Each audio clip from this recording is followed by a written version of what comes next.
If you, if you shrink down to the size of a single microscopic exosome, a standard syringe isn't just a simple medical tool. No, definitely not. It's basically a hydraulic torture chamber. Yeah. I mean, the second that plunger begins to move, you are subjected to a tearing force so violent it can literally rip your cellular membrane apart long before you ever even reach the patient's skin. Yeah, it is an absolute gauntlet of fluid dynamics. We tend to view the needle as just this passive bridge, Yeah. just a tube between a vial of therapeutics and the patient. Right. But surviving that journey depends entirely on the specific microscopic geometry of the metal tube you are being forced through. Welcome to the deep dive.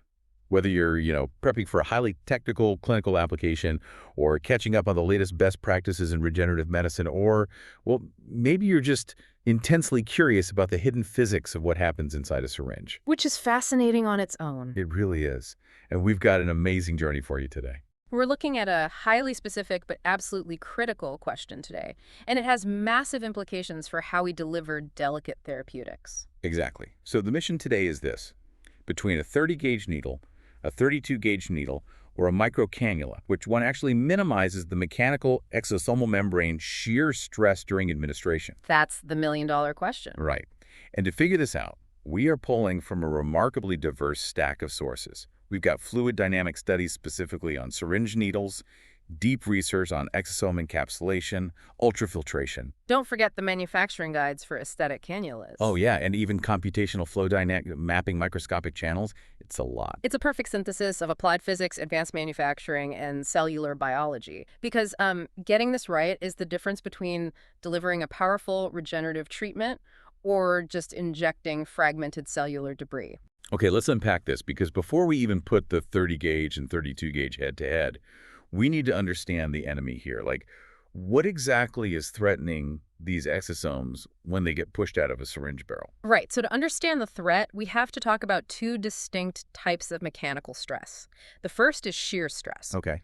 And to grasp it, you have to realize that fluid doesn't flow through a tube all at the exact same speed. Wait, it doesn't? No, not at all. The fluid right against the internal metal wall of the needle is practically stationary because of friction. But the fluid in the dead center of the needle is moving the fastest. Oh, okay, so it's like traffic on a highway. Like, Yeah. the leftmost lane is zooming at top speed, the right lane against the shoulder is basically crawling. Exactly. And if your car, or in this case, our exosome, is somehow straddling both lanes, you're going to get spun around and torn apart. That is a highly accurate way to visualize it, actually. That relative difference in velocity between adjacent fluid layers creates a tearing force on whatever is suspended in the liquid. That sounds brutal. It is, and scientists measure the intensity of this tearing force in a unit called inverse seconds. Okay, I noticed that term all over the sources, but I got to be honest. Inverse seconds sounds incredibly abstract to me. How does a measure of time explain a physical tearing force? I know, it's a bit unintuitive, but Yeah. to visualize an inverse second, you have to look at the relationship between velocity and distance. Okay, I'm with you. Shear rate is calculated by taking the difference in speed between two microscopic layers of fluid and then dividing it by the tiny physical distance between those layers. Oh, I see. So if one layer of fluid is moving incredibly fast and the layer right next to it is stationary against the wall, you have a massive difference in speed over a really tiny gap. That division velocity over distance gives us the inverse second. Oh, okay, that makes so much more sense. It's essentially a mathematical measurement of tearing intensity. Just like, The higher the inverse seconds, the more violently the highway lanes are sliding past one another. yeah. But the sources point out a second force that seems to be completely ignored by most people, and it actually sounds much more destructive. You're talking about extensional stress. Yes, extensional stress. Yeah, that one is terrifying at a cellular level. While shear stress happens along the smooth, straight walls of the needle, extensional stress happens at the sudden contractions. Like where exactly? Think about the anatomy of a syringe. You have this wide plastic barrel holding all the liquid, and then suddenly it funnels down into the tiny metal hub of the needle. The bottleneck. Right, the bottleneck. When fluid hits that bottleneck, it has to rapidly accelerate to fit through the smaller opening. Because of that sudden acceleration, the front of a cellular vesicle is suddenly pulled forward much faster than the back of it. Which would mean it's being stretched. It literally stretches the particle. The data from one of our elongational stress sources shows that this extensional stress causes massive cellular deformation. We're talking about aspect ratios stretching up to 5.3. Wait, an aspect ratio of 5.3. Let me just think about that for a second. Are you saying this microscopic force is literally grabbing the front of the exosome and stretching it out like a piece of taffy? Or spaghetti noodle, Just yeah. pulling it until it's more than 5 times its normal length before the back of the exosome even starts moving. The elongation is truly that extreme. And the research highlights something critical about that stretching. Cells and vesicles are an order of magnitude, meaning 10 times more sensitive to this extensional stress than they are to standard shear stress. So it's not just about being squeezed and scraped as you move down a tight hallway, which is the shear stress. Right. The real silent killer is the violent, immediate stretching of being sucked from a giant room into that tiny hallway all at once. That is the extensional stress, exactly. But let me push back on this for a second, because the sources talk a lot about cells, like red blood cells or stem cells. But exosomes aren't cells. True, they're much simpler. Right, they don't have complex internal cytoskeletons to break. They're just tiny nanometer-sized lipid bilayers. They're basically microscopic bubbles of fat. So do these fluid forces actually break something that small and simple? They absolutely do. It's really just a matter of scale and pressure. The sources covering exosome extrusion and high-throughput encapsulation confirm that harsh mechanical forces induce what the literature calls vesicle membrane bilayer collapse. Wow, it literally pops the bubble. It pops the bubble, yes. But even if it doesn't completely destroy the exosome, the stress alters the zeta potential. Okay, I saw that phrase too. What exactly is the zeta potential doing in this context? The zeta potential is essentially the electrical charge on the outer surface of the exosome. Normally, these exosomes have a specific charge that makes them repel each other. Kind of like magnets pushing away from each other? Exactly like that. And that keeps them perfectly suspended and distributed in the fluid.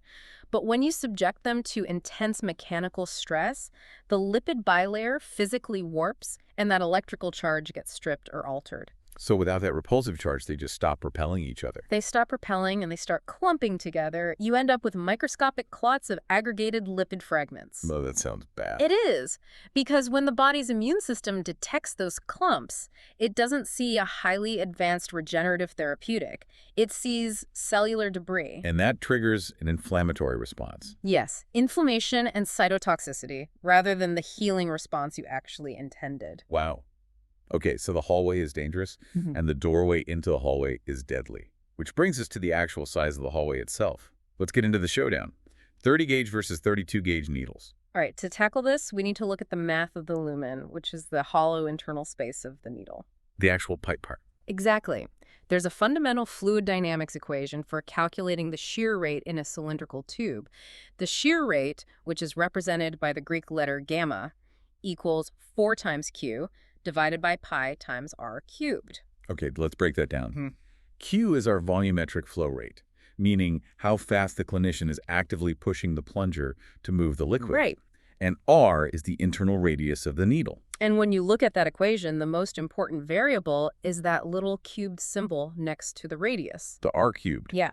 Because the radius is cubed and because it sits in the denominator of the fraction, any change you make to the radius has a massive nonlinear impact on the total stress. Right, it's not a one-to-one relationship. If you shrink the radius just a tiny bit to make the needle smaller, So shear stress doesn't just go up a tiny bit. it explodes exponentially. So if you're listening to this and you usually just reach for the 32-gauge needle because it's smaller and causes less surface bruising for the patient, you really have to picture what's happening inside that needle. You're exponentially increasing the tearing force on your extremely expensive therapeutics. And the ultrafiltration data gives us the exact numbers for that tearing force, right? It does. The studies found that shear rates between 4,000 and 12,000 inverse seconds are generally safe. Okay, so that's the safe zone. In that range, the exosome maintains its structural integrity. But once you cross a threshold of about 40,000 inverse seconds, you begin to severely compromise the membrane. So 40,000 inverse seconds is the absolute danger zone. How do our two needle gauges stack up against that number? Well, when you transition from a 30 gauge down to a 32 gauge needle, the external diameter drops. But more importantly for our equation, the internal radius r gets significantly smaller. Right. And because of that r-cubed mathematical rule, pushing the exact same amount of fluid at the exact same speed through a 32-gauge needle pushes the shear rate dangerously close to or straight past that 40,000 disruption threshold. Because to get the same volume of liquid out of a smaller hole in the same amount of time, the fluid just has to move exponentially faster. Exactly. And that massive speed differential between the wall and the center creates the friction that tears the exosomes apart. Mathematically speaking, the 32 gauge is a tremendously harsh environment for a delicate lipid bilayer. Okay, so mathematically, if we're just looking at the gauge size, the 30 gauge is the undisputed winner over the 32 gauge for keeping these exosomes intact. Without a doubt. But here's where it gets really interesting to me. Gauge just measures the outside of the metal. What if we change the architecture of the inside? Let's talk about micro-cannulas versus traditional sharp needles. Okay, so a traditional hypodermic needle is essentially a metal pipe that has been sliced at a sharp angle to create a piercing point. Right, the classic needle. But a micro-cannula, specifically the type used in aesthetic procedures, is engineered completely differently. It features a blunt, dome-shaped tip, and the fluid actually exits through a small port on the side of the tube just below the tip. Right, they're incredibly popular in aesthetics because that blunt tip pushes delicate blood vessels aside instead of slicing right through them. Which drastically reduces patient bruising. But we aren't talking about bruising today. We're talking about fluid dynamics. Why does a cannula matter for exosome survival if the external gauge is the same? It all comes down to how high-quality micro-cannulas are manufactured. To compensate for the structural changes of adding a blunt tip and a side port, manufacturers utilize what they call ultra-thin wall technology. Ultra-thin wall. Okay. Yeah, this specialized manufacturing process gives the cannula an ultra-wide internal diameter compared to a standard needle of the exact same gauge. Ah, I see. So a 30-gauge sharp needle and a 30-gauge micro-cannula have the exact same outside diameter. That's what makes them both 30-gauge. Right. But the cannula has much thinner metal walls, meaning the hollow space inside is physically wider. That's the key. The R in our equation is suddenly larger. And because of the r-cubed law we just discussed, that slight increase in internal radius drastically reduces the required extrusion force. And it exponentially lowers the shear stress on the exosomes flowing through it. That is a massive design advantage. Yeah. But wait, I have a big question about that side port. Oh, I think I know where you're going with this. Yeah, if the fluid is rushing down the barrel of the cannula and the tip is completely blocked by that blunt dome, the fluid has to suddenly whip around a 90-degree corner to exit out the side port. Right. Doesn't forcing the fluid to make a hard, sharp turn cause its own extreme stress? Aren't we just trading the sheer stress of the lumen for a massive collision at the exit? It's a brilliant question, and honestly, you'd think it acts like a car hitting a barricade, but fluids don't behave like solid objects. They don't. No. The computational fluid dynamics sources address this exact scenario. Specifically, studies looking at negative pressure irrigation dynamics in side port needles mapped the exact velocity of the fluid at that exit. And what did they find? What they found is that the fluid naturally creates a stagnation point. It's a little pocket of stationary fluid right at the block tip that acts almost like a ramp or cushion. Wait, so the fluid creates a cushion for itself out of its own stationary particles? Yes. And because of that fluid cushion, the fastest moving part of the stream, what the physicists call the peak axial velocity, is actually offset from the central axis of the side pore. So it curves. The flow curves outward smoothly, rather than shearing against a hard metallic corner. There is certainly complex flow and turbulence at that port, but the computational mapping proves it's less destructive than the intense, sustained squeezing force of a much narrower, traditional sharp needle. That is fascinating. The fluid literally protects itself. It does. However, the manufacturing sources raise a major caveat, specifically those detailing a process called pulsed electrochemical machining, or PCM. Okay, what's the caveat? It has to do with how that side port is created in the first place. When you drill a hole into a metal tube using traditional mechanical machining, the drill bit leaves behind microscopic metal burrs. Like little jagged pieces. Tiny jagged edges clinging to the inside of the lumen. If your cannula has those burrs, they act like microscopic razor blades. Yeah, the fluid dynamics immediately become chaotic. The extensional stress at the port spikes and any passing exosomes will be fragmented by the jagged metal. So you can't just buy any cheap cannula. You need a high-quality micro-cannula manufactured with a perfectly smooth, electrochemically polished lumen to actually get the benefit of that wider internal radius. That is the crucial takeaway. If the internal lumen is perfectly smooth and burr-free, the wide-diameter microcannula is the vastly superior transport vehicle. Okay, so the 30-gauge cannula solves the geometry problem. We have our perfectly engineered, frictionless lumen. But I'm realizing there's a massive blind spot here. Which is... Well, you can engineer the perfect piece of hardware, but it's still ultimately attached to a human hand. Huh. Like, if we connect this to the bigger picture, if a clinician is rushing because they have a waiting room full of patients, doesn't a heavy thumb on the plunger just override all this careful math? It absolutely does. The human holding the syringe is the final and perhaps most volatile variable in the entire physics equation. We have to look closely at the operator's technique. Let's talk about that human element. How exactly does technique ruin the physics? It introduces the concept of cumulative shear exposure. Up until now, we've talked about the intensity of the stress. But stress isn't just about intensity. It's also about time. Like how long they're exposed to it? Exactly. How long are the exosomes subjected to that tearing force? The physical length of the needle creates resistance. A longer 30-gauge cannula means the fluid has to travel a much greater distance while under pressure. Right. It's like the difference between quickly brushing your hand against a piece of rough sandpaper once versus pressing down and dragging your hand across that same sandpaper for 3 feet. That's a great analogy. The friction intensity is exactly the same, but the cumulative time exposure is what ultimately tears the skin. That perfectly captures the mechanism. The longer the exosome is exposed to the shear stress, the higher the rate of membrane degradation.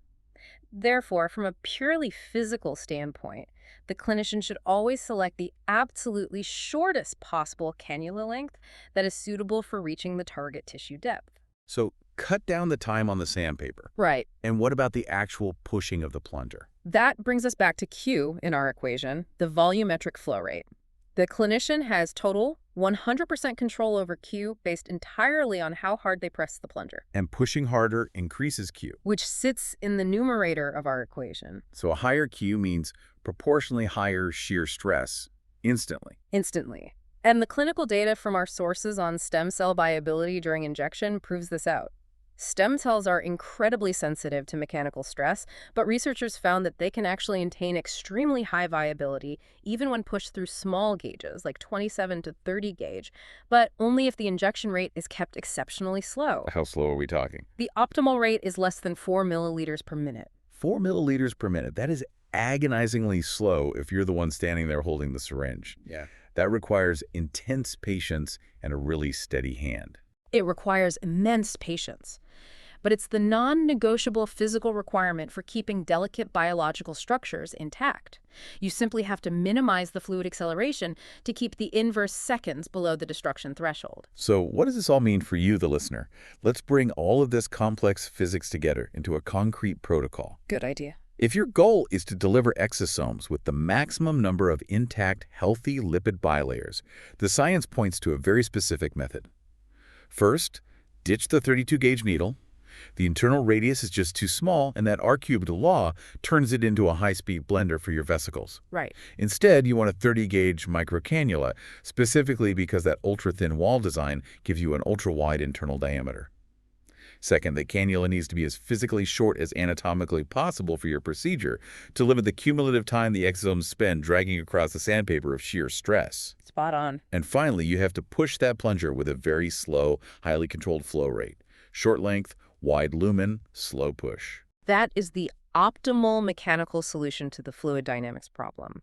We mitigate the violent extensional stress at the hub bottleneck by moving the fluid slowly, and we vastly reduce the shear stress inside the lumen by maximizing the internal radius. It's genuinely amazing how much complex, violent physics is happening invisibly in the 2 seconds it takes to push a plunger. It really is.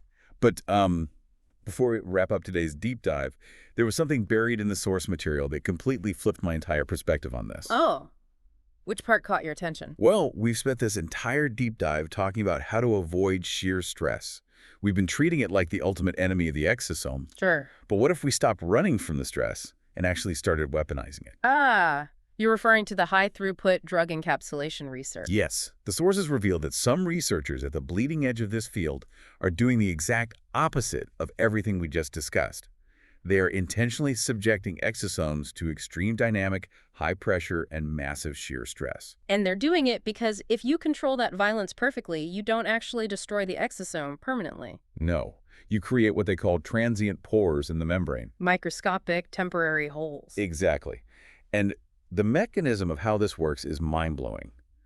A lipid bilayer is basically two layers of fat molecules held together by their mutual fear of water. Hydrophobic tails. Right, their tails are hydrophobic, so they naturally clump together to hide from the surrounding fluid. When researchers apply this extreme dynamic pressure, they are mechanically forcing those fat molecules apart just enough to let fluid inside. While those microscopic holes are forced open, they flood the surrounding fluid with therapeutic drugs. Yes, the drugs slip inside the exosome. Then the pressure normalizes. And because those fat molecules still intensely hate water, they desperately snap back together to hide their tails again. The membrane literally self-heals, trapping the drug inside. It's an incredibly elegant manipulation of physical chemistry.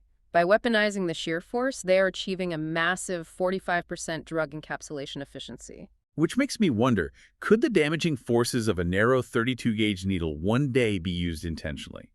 Like, could engineers design a specialized syringe that actively uses extreme shear stress to force transient pores open, load the exosomes with a specific drug, and let them self-heal right at the exact millisecond they're injected into the patient's body? That is a profound paradigm shift. I mean, instead of viewing the needle merely as a transport tube, the syringe itself becomes an active, microscopic manufacturing device right at the point of care. Mind-blowing. And if we look even further ahead, another source suggests we might soon bypass the fluid dynamics of a metal lumen entirely. Oh, you're talking about the pneumatic jet injectors. Precisely. Clinical research on skin photoaging has successfully used needle-free jet injectors to literally blast exosomes straight into the dermis using highly concentrated air pressure. No needles at all. None.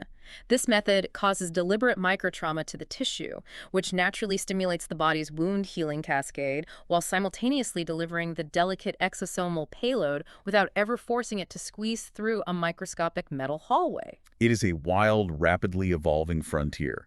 Whether we're, perfectly tuning the internal radius of a cannula, weaponizing the shear stress to force open transient pores, or just blasting therapeutics through the air with pneumatics, the physical journey of the exosome is just as critically important as the biology itself. It turns out that simple syringe is anything but simple. It really is a high-stakes, microscopic gauntlet. And now you know exactly how to build a safer passage. Thank you for joining us on this deep dive. Keep questioning the tools you use every day and keep asking the big questions. See you next time.